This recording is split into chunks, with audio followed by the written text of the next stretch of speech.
Хар хайрцаг үнэндээ харж биш, хайрцагч биш. Австралийн засгийн судалгааны лабораторийн эрдэмтэн Дэвид Уоррен 1953 онд анхны хар хайрцгийг зохион бүтээсэн ба тэрээр анхны арилжааны агаарын тээврийн онгоцоолгох сүүлдод хэд хэдэн осолд өртөгтэй зэрэгцэн үзэсгэлэн худалдаан дээр миний дугаарчийг харснаар өнөөгийн бидний хар хайрцаг гэж нэрлэдэг эд санаа анх төржээ. Анхны хар хайрцаг нь улаан, өндөр хэлбэртэй байсан ч нэгэн сэтгүүлч хар хайрцаг гэсэн нэр томьёог өгснөөр дэлхийд даяар хар хайрцаг гэх нэршил албан ёсоор бий болсон байна. Австрали улс нь хамгийн анх онгоцонд хар хайрцгийг шаарддаг болсон бөгөөд удаачгүй дараагийн 10 жил гэхэд дэлхийд даяар нисэх онгоцон заавал байх ёстой зүйлийн жагсаалтад хар хайрцгийг оруулж эхэлжээ.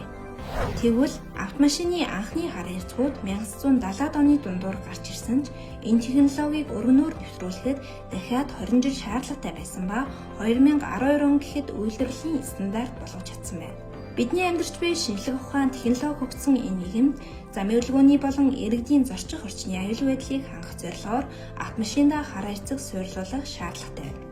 Автомашиндаа хар хайрцгийг суйрлуулснаар дараах давуу талтай. Бидний эргэн тойронд машинаа гадаа ил задаа тавихад өөр машин шүргээд явчихсан байдаг.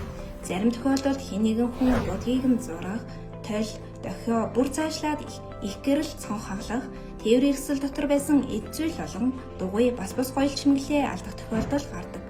Энэ бүхний хэрэгтэн эзэн холбогдогчийг хар хайрцгийн тусламжтай олох боломжтой.